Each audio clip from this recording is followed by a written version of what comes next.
This Family Life News podcast is made possible by the support of listeners like you.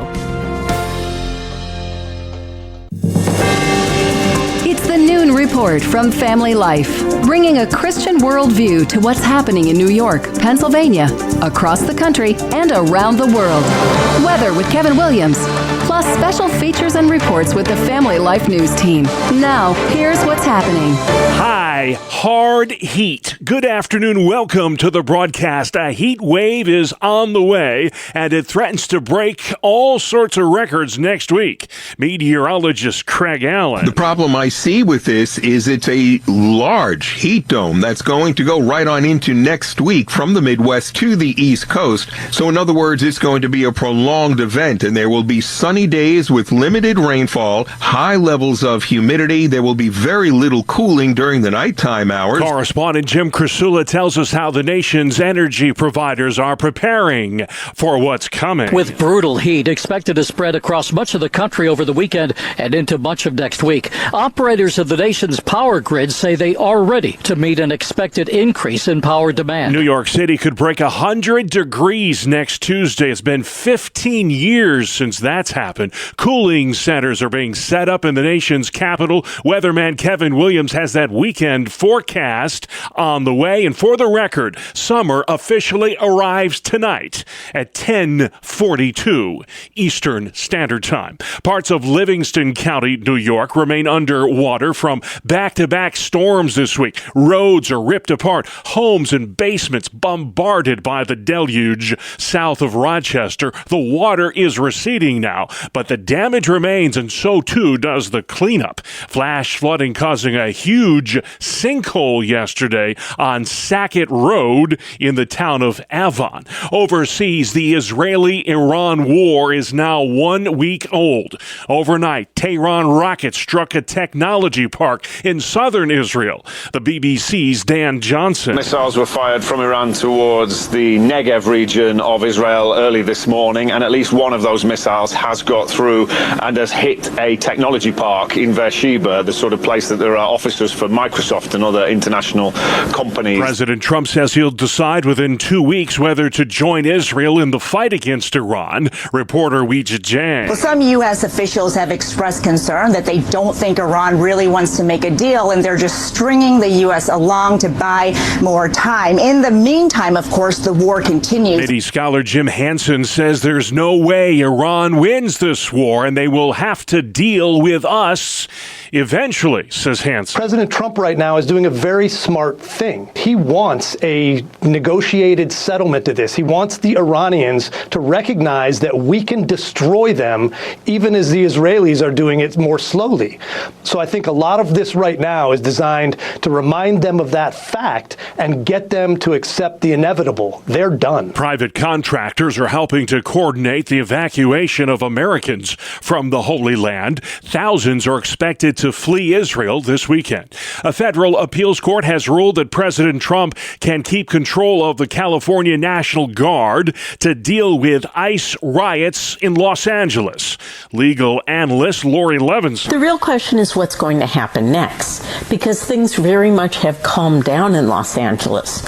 So I don't think the National Guard will be leaving, but the question is whether they are justified in staying indefinitely while ICE agents do their raids. The Ninth Circuit says the president exercised his legal authority in federalizing control of the California National Guard. 2 of those 3 judges are Trump appointees. The LA Dodgers baseball team is taking a stance against ICE raids. Armed agents tried to enter the Dodgers Stadium parking lot Thursday, but were denied access by the team.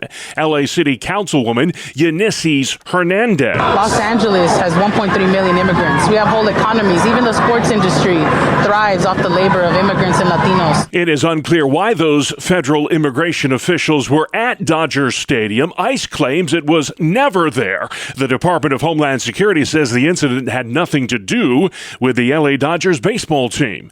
The State Department says foreign citizens who apply for student visas will have their social media accounts screened for hostility toward this country.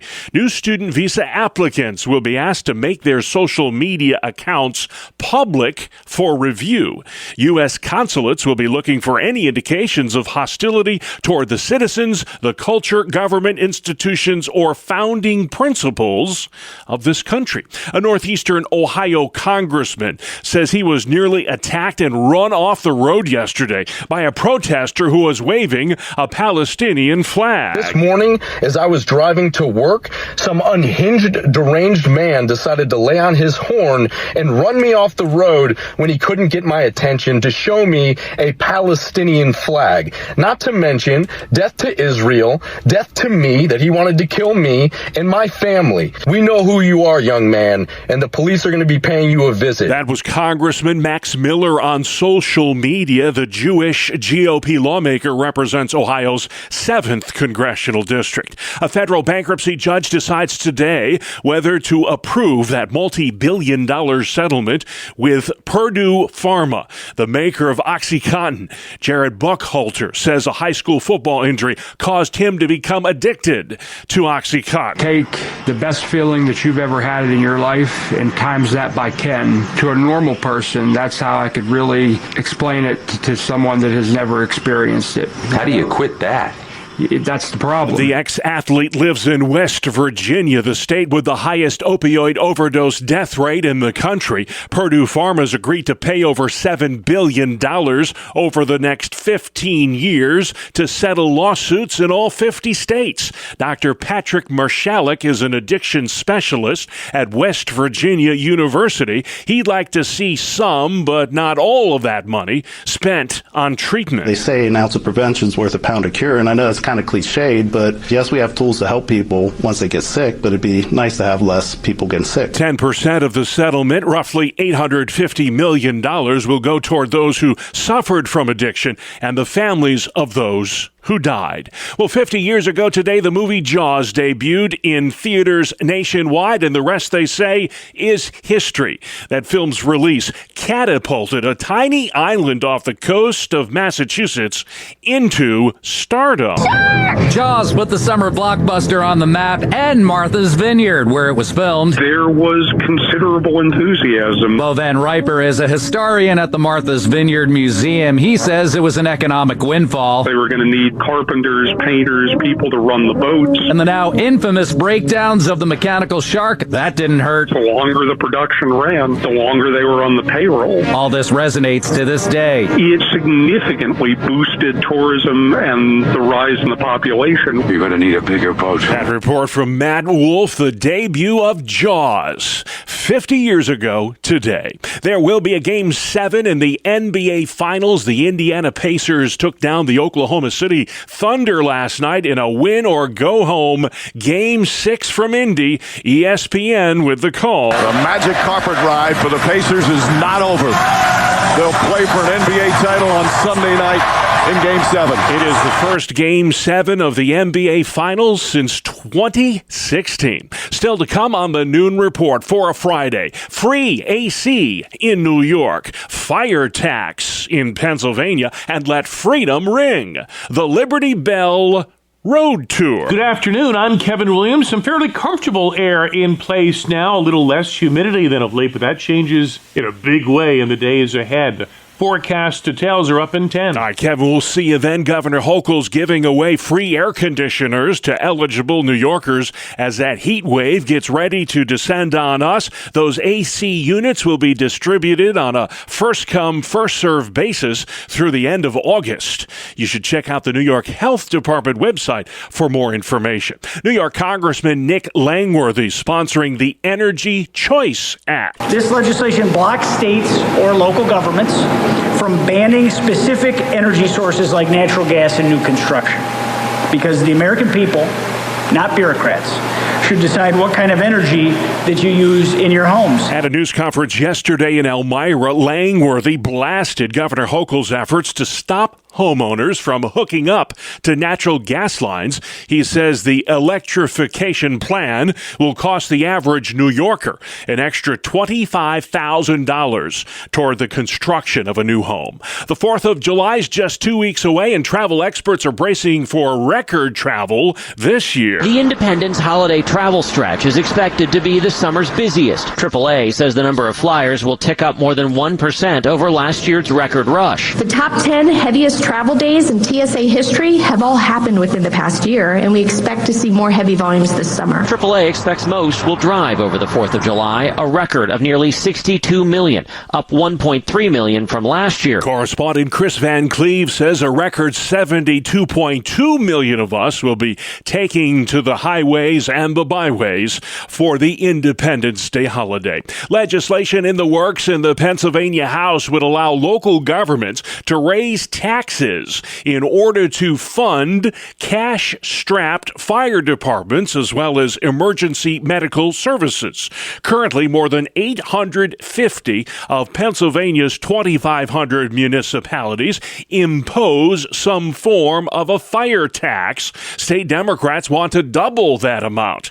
90% of Pennsylvania's 1,700 fire departments are entirely staffed by volunteers. Liberal lawmakers in New York are calling for a special session of the legislature this summer to challenge Trump administration immigration policy. They want passage of the New York For All Act. It limits collaboration between state and local law enforcement and federal immigration officials.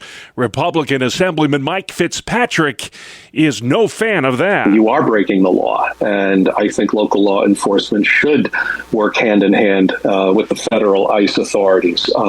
They do in many other cases. New York's Attorney General Tish James has vowed to investigate any county sheriff that cooperates with ICE. Several county sheriffs say they will in an effort to root out dangerous illegals with criminal records. The Trump administration says it will be easing, though. ICE raids at restaurants, hotels, and farms. Critics say those industries rely on migrant labor to survive. The Pennsylvania House has adopted legislation aimed at restricting e-cigarette use among teenagers.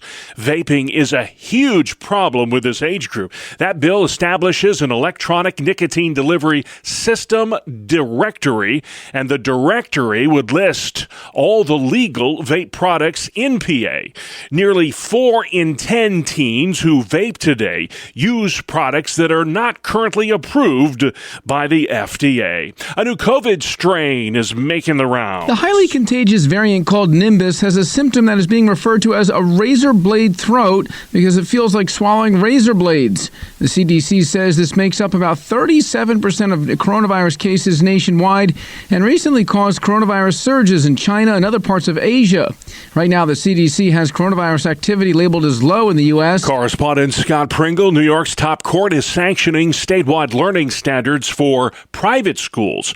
Ultra-Orthodox Jewish schools challenged these standards in court, arguing the state lacked the legal authority to enforce them. The court disagreed. There is growing concern that students enrolled in these Orthodox Jewish schools called yeshivas are not at grade level in reading or math. Philadelphia's iconic Liberty Bell will soon ring all across the Commonwealth. Family Life's Sarah Harnish. The group America 250 PA, established by the legislature and governor to commemorate the 250th anniversary of the United States, sent replicas of the Liberty Bell to all 67 counties in the state. Each fiberglass bell will be displayed by December 31st, 2025, and will remain on display until December 31st, 2026. Governor Josh Shapiro says Pennsylvania is the birthplace of American freedom, and now Pennsylvanians can let freedom ring across the Commonwealth. Sarah Harnish, Family Life News. All right, Sarah, thank you very much. We've got sports next. It's the 2-minute drill right here on the Family Life Noon Report. Good afternoon, I'm Randy Snavely. Bob, there will be a Game 7 in the NBA playoffs. The Indiana Pacers took down Oklahoma City last night 108-91 in a win-or-go-home Game 6 in Indianapolis. Obi Toppin came off the bench to score 20 points to lead the Pacers, but I got to tell you, Indiana will have their work cut out for them. Game 7 shifts to Oklahoma City on Sunday, and the home team is 15-4 all-time in Game 7 finals. All right, let's talk baseball. The New York Yankees are back in the win column. They salvaged the final game of their series with the Angels 7-3. Trent Grisham and Paul Goldschmidt hit back-to-back home runs in the second inning, and that helped turn a 2-1 deficit into a 4-2 lead. And the Yanks never looked back, adding on to that total later in the game. So the 6-game losing streak is done. Not so for the New York Mets. They now have a 6-game skid after getting swept by the Braves. Spencer Strider struck out 8 over 6 innings and only gave up 1 run as Atlanta cruised to a 7-1 victory. The Phillies won a 2-1 decision over Miami. Kyle Schwarber hit the go-ahead home run. The Fanatics have now won 7 of 8. The Pirates and Tigers split a doubleheader. The Bucks got manhandled 9-2 in Game 1, but came back to take the nightcap in 10 innings, 8-4.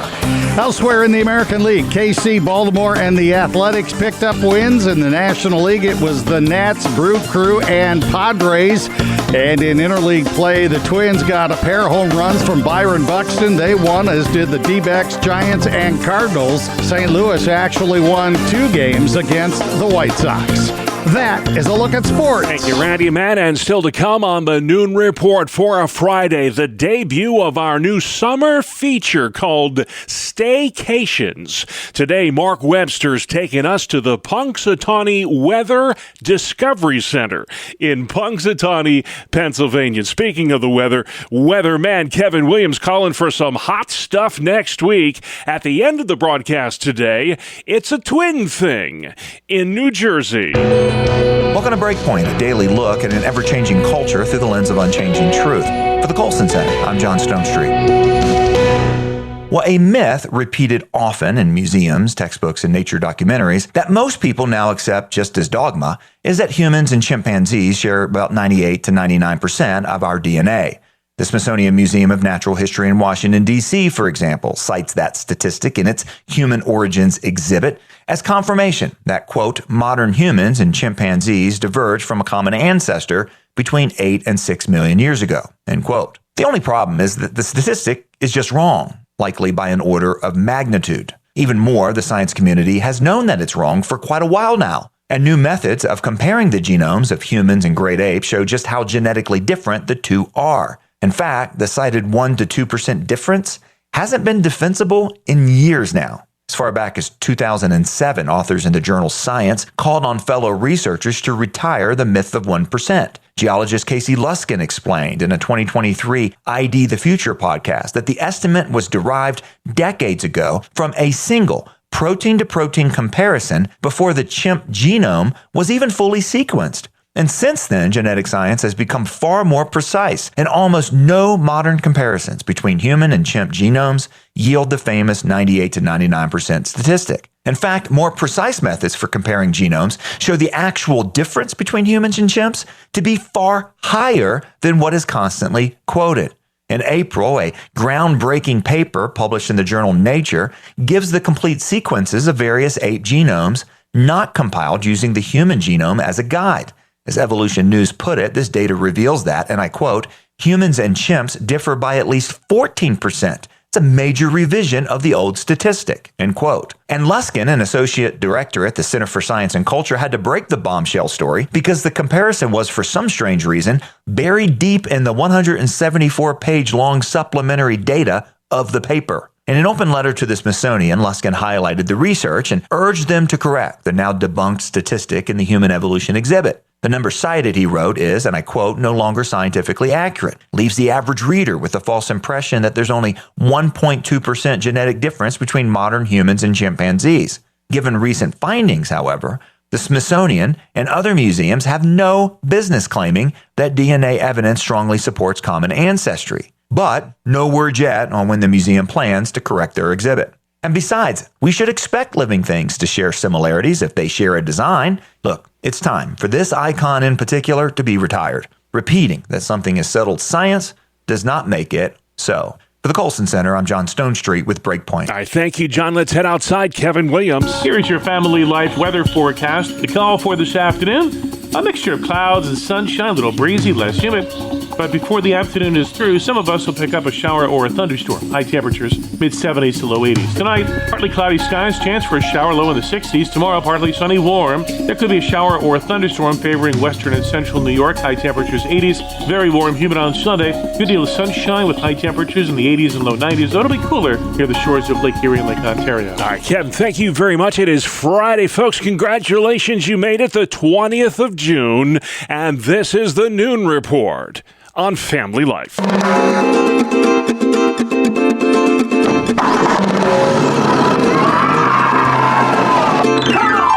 Some call it the weather capital of the world, and that's where we're headed today on Family Life Staycations.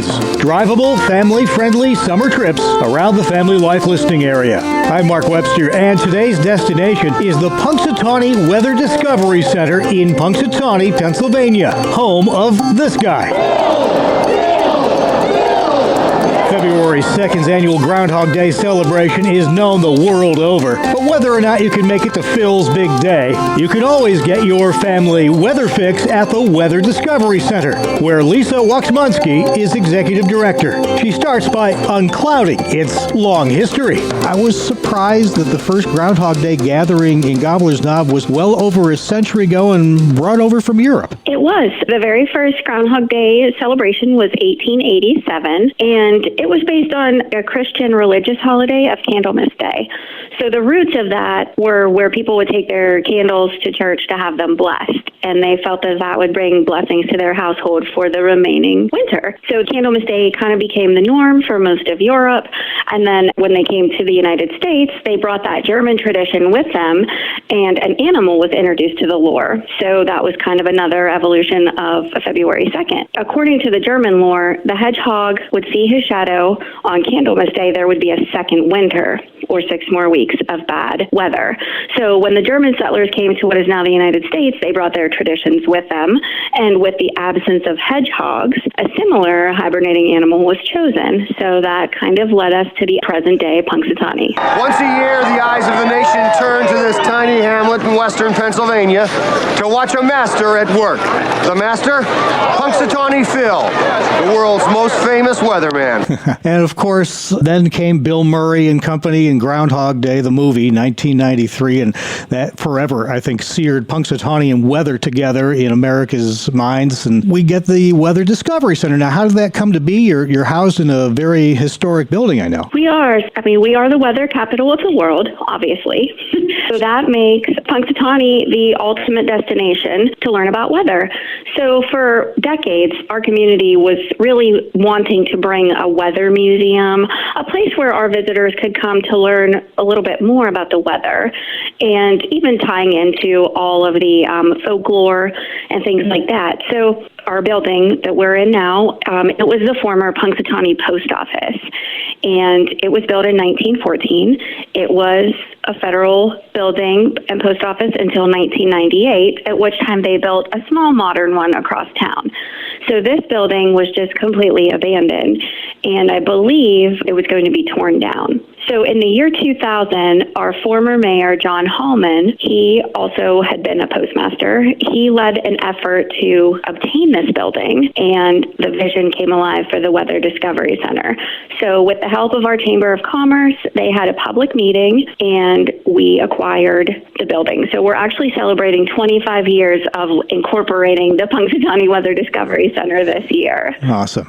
All right, so let's take a little mental walkthrough of what folks can expect when they walk in the doors of this center there. I know it is very much kid-friendly. It is, and Honestly, it's really great for kids of all ages. When you come into our lobby, you immediately will see the old, we did not disturb, we actually uncovered the beautiful high ceilings of the former post office. So when we took the building over, there was a drop ceiling in there and it had been leaking. And when that went to be repaired, everyone realized, oh my goodness, there's this massive ceiling and there's a huge skylight in the center. The old center console from the post office still remains. And we have a whole section kind of dedicated to that post office history. So it's really cool, especially if you're into old buildings. So you can check that out. And then we have our Meteorologist Hall of Fame in our lobby. Yeah, I saw that. A lot of familiar names there. I was glancing through the roster there. Anybody who follows weather, you see names like Jim Cantori. If he shows up at your town, you got some interesting weather probably ahead. Yes, if you see Jim, you should be definitely keeping an eye on the sky. For sure. But yeah, he's a friend of the center. Jen Carfagno, she comes every year. We always get excited for her visits. We love to see her. She is a good friend of Punxsutawney Phil's, and I believe she's an honorary member of the Inner Circle and everything too. So you will see them all out there. Punxsutawney Phil was our final inductee. We kind of just put that exhibit on hold for the time being. So beyond that, we do have 2 exhibits that you can find sort of in our lobby and leading you into the exhibit hall. One is our precipitation puzzler, which is a lot of fun. It gives you 60 seconds and you need to build these weather pieces or it blows them all away. So no pressure. No pressure, no pressure. Families love that one. Then we have our frozen raindrop. That one's really cool too, and it actually explains the science behind it too. It works with a strobe light, and it's sort of like magic for the kids. Beyond that, we have a giant dump, and that is the center of our folklore landscape. So you can go in there, you can check out little Punxsutawney Phil-sized bed and table and chairs, and just some fun facts about the movie and Groundhog Day in general, and then a lot of weather folklore on that whole area of the exhibit. The meaning behind red sky at night, sailor's delight, and there's some fun things about cows and chickens and the moon phases, and we're actually right now in the middle of getting a brand new moon exhibit, which is going to go up there, and it will teach kids how the phase correlates to the tide and to fishing. So that's a really fun center area. We also have a tornado twisty slide, and we've had kids ages 1 to 100 ride that slide. When you get to the top, it's motion activated, so it feels wind and it feels like you're inside of a tornado. We have our pull-up clouds exhibit, so you can learn all about the different clouds and then actually pull them up to see how high they are in the sky. That one actually goes to the very tippy top of our building. We have 3 old vaults in this building because it was an old post office, and we converted one into an exhibit. It's an emergency storm shelter, so that one's really fun, and it's nice to take your kids in there. If you got your family together, you can kind of learn what to expect during a storm, what you should put in your emergency kit. Really good information. We have a landscape topo box, which is one of our favorite exhibits, and it's filled with a rubber granule material, so you can move that around, change the landscape. You'll see the colors change as you lift it up and down, and then you can use your hand to make it rain in there. The kids love that. We have such a vast array. We try to cover all the different topics of weather. I saw you also had a spot where people can try their hand at being a broadcast meteorologist. That's got to be a popular one. Absolutely. We have an AccuWeather green screen. It's got the little clicker. AccuWeather updates it for us about every 30 minutes, so it's really accurate. And you can go through about 12 different screens. We have some scripts up there, but people do love to bring their own cameras in and just kind of do their own thing, record themselves. It looks awesome. I saw you also upcoming on June 26th. There's a Kids Day there. What's that all about? There is. We have a fundraiser here. It's called Hot Dog Days. And this was a fundraiser that was done by our local library for years. And they handed it off to us a few years ago. So we have a hot dog cart outside. We do like hot dog, chips, and a drink for $4 for the meal. And then you can add admission to the center for another $7. So for $11, you can have your admission, lunch, everything included. Well, on Kids Day, we are going to have cornhole and face painting and a bunch of games out there too. We'll have cotton candy and popcorn and a duck pond and Plinko. Lots of games and fun for the kids. And then the Altoona Curve mascot Loco is coming up for a meet and greet as well. All right, so give us the quick rundown on a visit, hours, admission, all of that. It's seasonal. Our hours do change by seasons. Right now we are open Wednesday through Sunday from 11 till 3. We do field trips, scout groups, things like that, and we can work outside of our normal business hours for those. So if anyone is ever interested in that, you can get a hold of us on our website, or you can give us a call at 814-938-1000, and we can get you set up with that. In the fall, our hours change to Thursday through Sunday from 11 to 3, and then we typically have extended hours through Groundhog Day when it's around Groundhog Day. I imagine it's a popular time then. It's a very popular. That's Lisa Waxmansky, Executive Director of the Punxsutawney Weather Discovery Center, today's Family Life Staycation destination.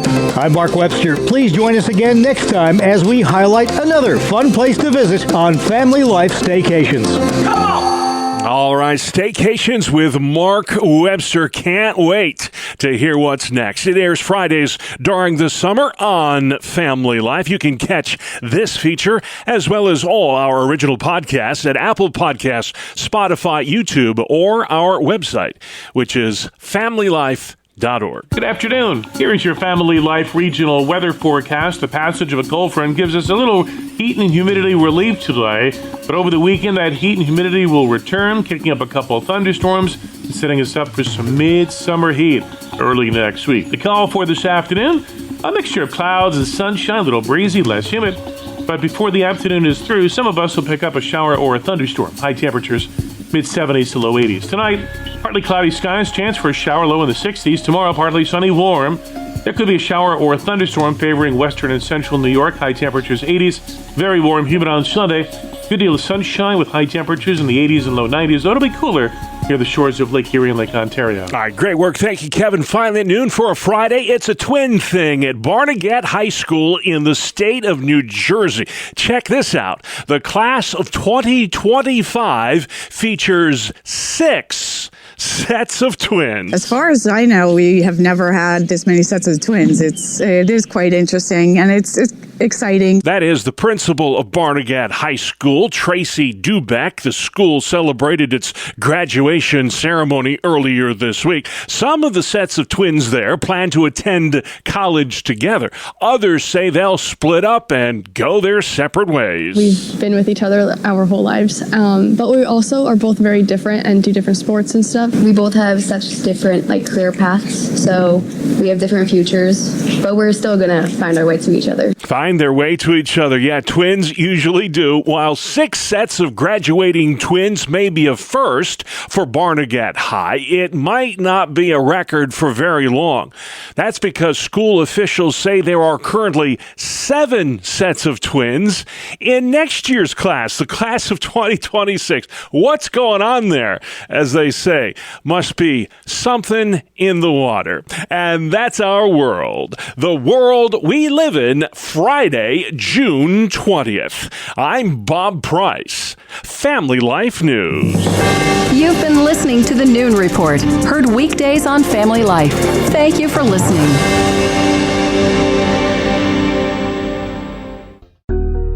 Thank you for listening to this Family Life News podcast.